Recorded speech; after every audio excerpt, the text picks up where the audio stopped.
Announcement of Professor Mamokgethi Phakeng's departure from the University of Cape Town follows what's been described as a public war of words between her and the institution itself. Her last day at UCT, at least as the Vice-Chancellor, we're told, is on the 3rd of next month this year. So let's focus now, as we watch the story unfold, on the need for institutional and cultural transformation in institutions of higher education. Bring in now political commentator Mahlatse Ramoroka, who's also with consultancy firm Reform Envoy, joining us in studio this morning. It's lovely to see you, Mahlatse. Thanks very much indeed for making the journey. So much has been said about what we know in public, really, around Mamokgethi Phakeng's departure from the University of Cape Town. Many people will focus on the circumstances that led her in to begin with, right? She followed Max Price at a time where there were calls in the institution for the decolonial agenda, as an example, to be taken seriously, amongst many other transformational objectives. I wonder how you read her departure and just how ugly it's become. Yeah. Thank you so much, Yanda, for having me. And you are right in saying that it does seem like an ugly departure if we were to frame it as such. And you are correct also in saying that this is indeed a time and a moment for reflection for us, especially in the context of institutional and cultural transformation in institutions of higher education in South Africa and in leadership broadly. Because this is also happening on the sidelines of a growing agenda on diversity, equity and inclusion. And it is within that framework where we are, in actual fact, calling for a lot more beyond diversity, equity and inclusion, but a sense of belonging that we want women in leadership to be able to have access to. And I think in this instance, we could also go further to actually assert that belonging is actually going to be the outcome of the successful implementation of diversity, equity and inclusion.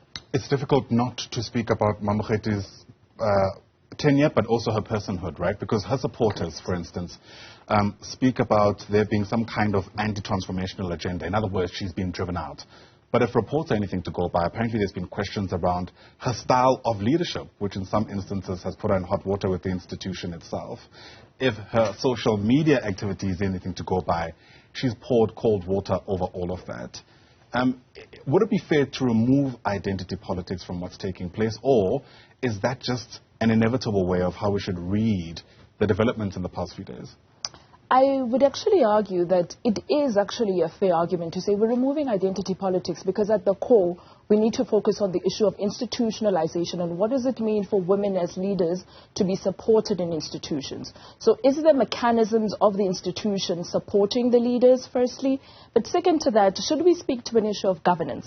Because I don't think in the issue of Professor Mamokgethi Phakeng we could ever in any instance argue that there has ever been a time frame where she hasn't been clear on her personal mission to develop African leaders at the institution and not only develop those leaders but also make them accessible into the communities that they come from or they exist within in the world. So as part of that narrative, I think it's important for us to look at what does accountability look like in these institutions, firstly. Second to that, what does governance look like? Is there misalignment in terms of governance, the governance structures, and the cultures that people bring into? Because we cannot separate ourselves, actually, from the cultures that we are part of and the communities we come from. UCT has for a long time wrestled with this question of identity, especially when you consider its own legacy, right? A formerly white institution, the involvement of the likes of Cecil John Rhodes, whose statue was erected prominently on upper campus at that particular institution. As a symbol, Mamokgethi Phakeng was meant to kind of show this determination to move away from that, notwithstanding her own shortcomings, whatever they are.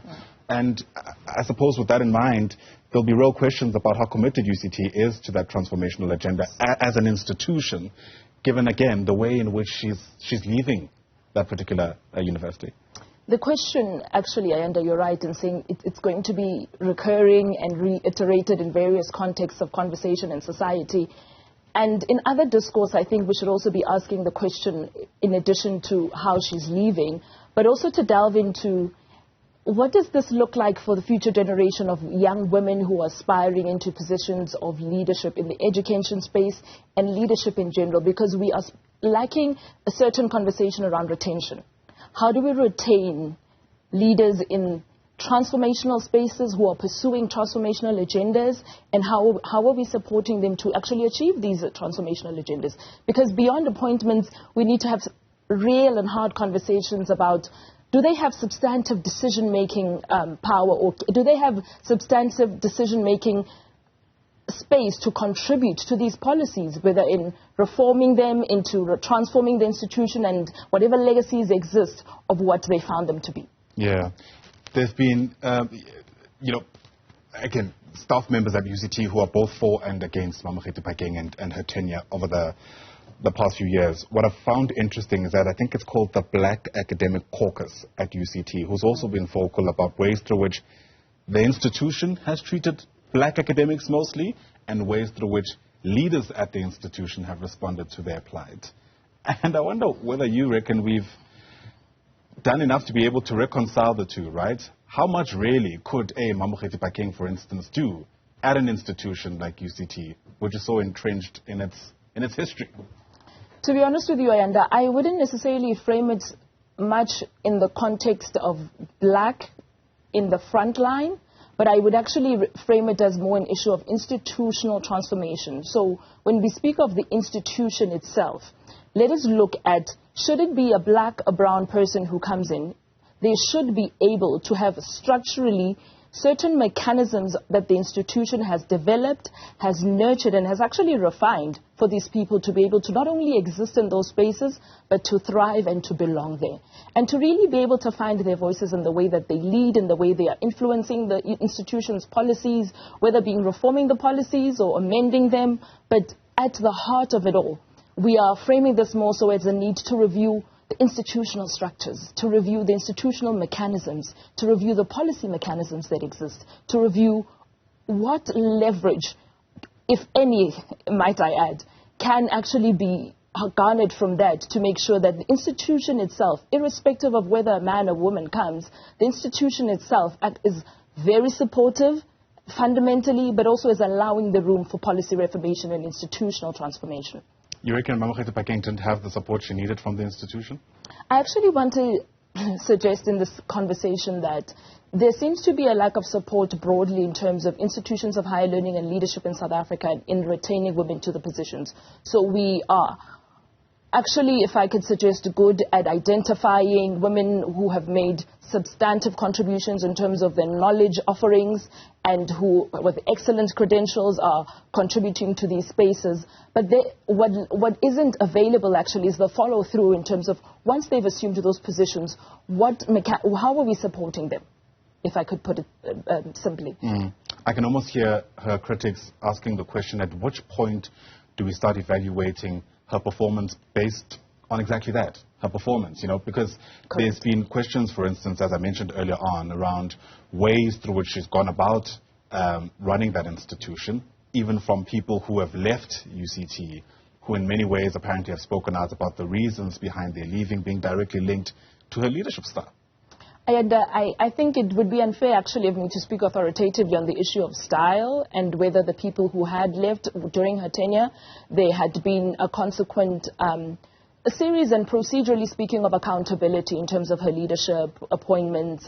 Was there any allegations, so to say, or charges that were leveled against her? Were they investigated appropriately, and what were the recommendations made, right? And within the context of what is happening right now to her, that it leaves much to be desired in the same perspective if we're going to look at this from a procedural perspective. That if we want to speak about, for example, a settlement agreement that is in conversation and has been spoken about widely, yet, and this is, might I add, being spoken about in the public, yet in the same breath, there isn't an equivalent conversation being had about these are the charges that have been leveled against her. This is the process, of investigation, and consequently, these are the findings and recommendations. And based on those findings and recommendations, these are the consequent actions that will be taken, i.e., for example, a settlement agreement. So from a procedural perspective, if we're going to speak about coming into the public and actually making allegations, and we need to re-emphasize the importance of being accountable in the same breath. Right. Let us be accountable from charges, allegations, let that be followed up to investigation, from investigation, findings and recommendations, agreements, in that order, if I might say, okay, or suggest. Sure, it's certainly a polarizing issue. I think it's safe to say that much, and hopefully we'll be able to bring about the kind of stability that UCT desperately needs, especially when you consider the role they've played not only in this country but on the continent. Mahlatse Ramoroka, thanks very much indeed for giving us your take. Appreciate your time on Newsfeed AM. She's a political commentator, also with consultancy firm Reform Envoy. All right.